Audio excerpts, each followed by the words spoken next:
जय जगन्नाथ दर्शक बंधु निछाटिया बेंच को आपण को स्वागत। मु रंजित स्वागत करुछि आपण को मोर चैनल भूत ट्रावेल हॉरर स्टोरी को। चलंतु डेरी न करी आरंभ करिबा आजिर कहानी।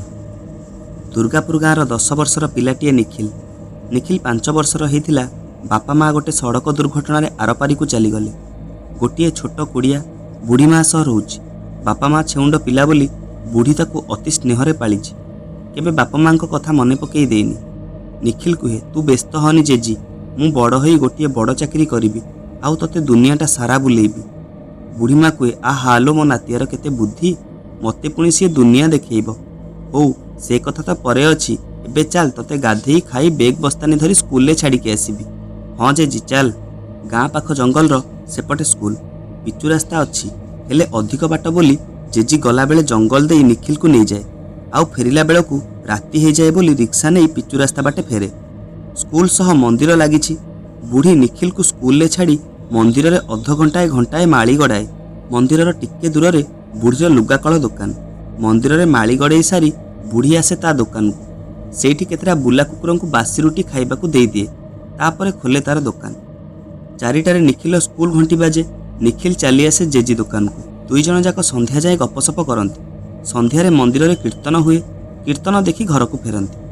परदिन सकाळ 8:30 जेजी आउ निखिल बाहरिले। जेजी आज पुणी जंगल बाट दे निखिल को स्कूल को लेकिन जाऊए। निछाटिया जंगल बेंगर कटर मटर शब्द सह सुखिला पत्र झड़ीबार शब्द रे निखिल देह शीतई जाऊए। जंगल मझिरे गोटे बड़ महल स्पष्ट देखा जाऊ नाही। चारिआडे धुआं उड़ुछि। ता टिके दूर रे गोटे बेंच। बेंच को देखिले लागुछि जेमिति काई केते दिनरु से बेंच उपरे केही बसी नाही। बेंच उपरे धूलीर स्तर जमी जाइछि। सेई धूली उपरे गोटे पुओ और झीर हाथ चित्र अंका हेछि। निखिल जेजी को पचारिला, जेजी आमे जेबेठु एई बाटे आसीछे मु एई महल आउ एई बेंच को देखुछि। ए महल को देखी एमिति लागुछि जेमिति ए महल को केबे केही जाऊ नाहांती।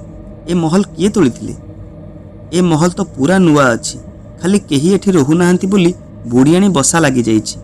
से लोक कौन आउ आसबेनि जी एही महल तोलिथिले, जी ए महलर हकदार? जदि न आसबे आम गाँ लोक मिसी आमे ए महलर मरामती करिबा। जो गरीब लोक माने मंदिर रे भिक मागुछंती सेमानकु रहिबा पई स्थान देबा ना। कौन कहूछु जेजी? जेजी आश्चर्य होई कहे मो नयन तारा, मो दुख पासरा। निखिल गाल मुंडरे चुमा देई बाबारे तू एते कथा काहेकि भाबुछु? ए बाटरे एते लोक जाउछंती, कहार ए महल को नहीं किछि चिंता नाही, तोर कौन पाई एते चिंता? सेते बेलकु जेजी झाड़े पूरा ओदा हो सारी थाए। निखिल जेजी मुहरु झाड़ पोछि देई कहे जेजी तू एते आश्चर्य होई मते काहे चाहुछु? मु किछि भूल कथा कहिदेली कि?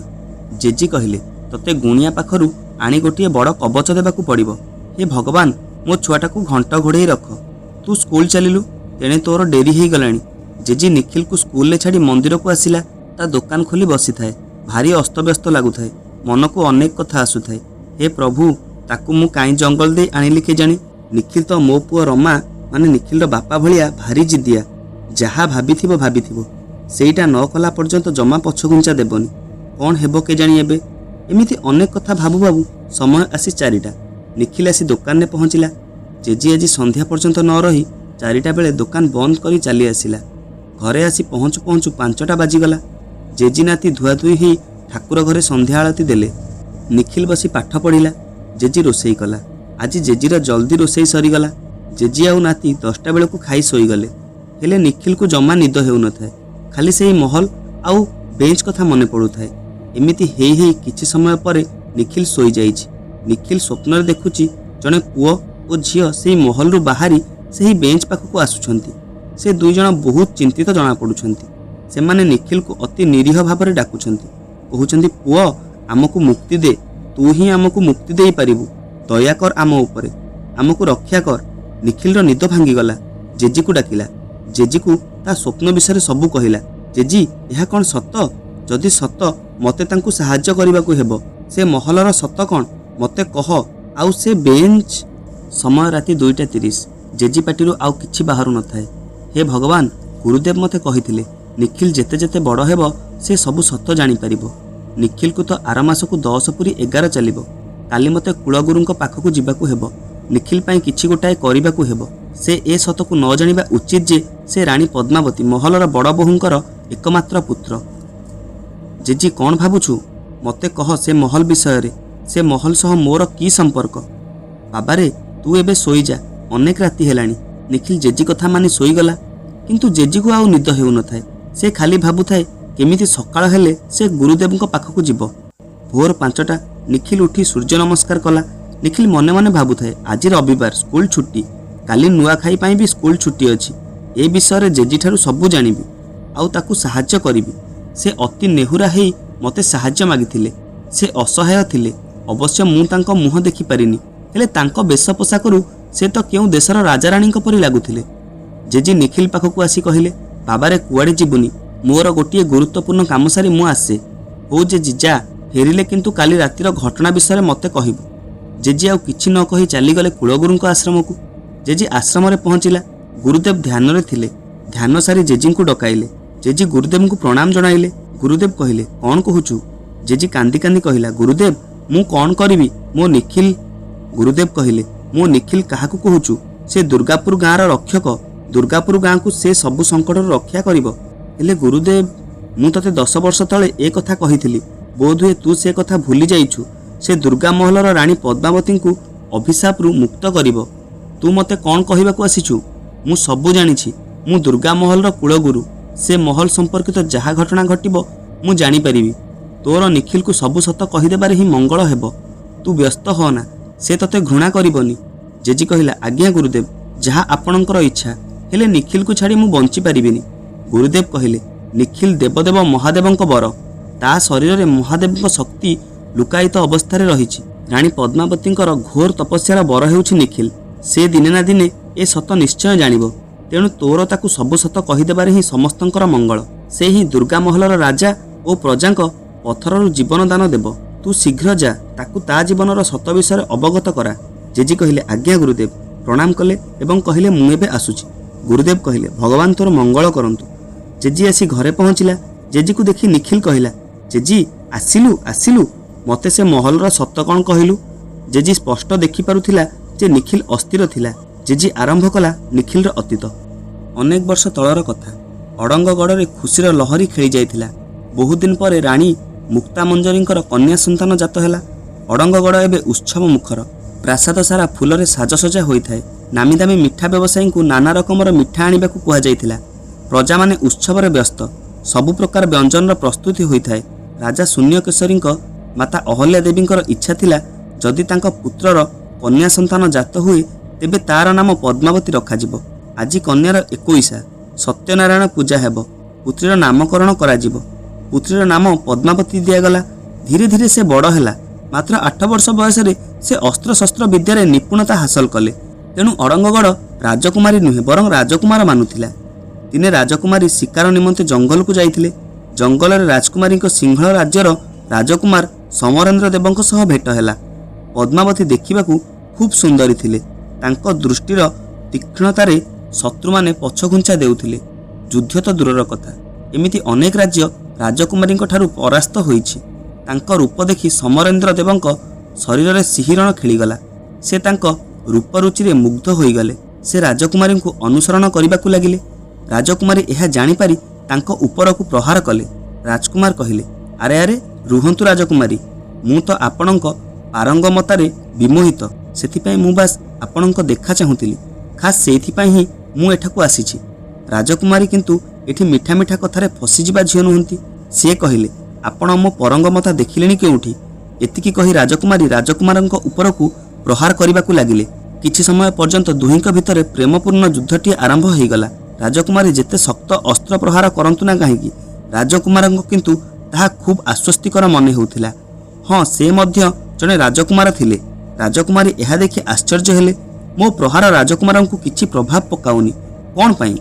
से अन्यमनस्क हेले आउ प्रहार मध्य कले नाही। राजकुमार कहिले, अरे राजकुमारी रहीगले जे, एते अन्यमनस्क कोन पई जणा पडुछंती?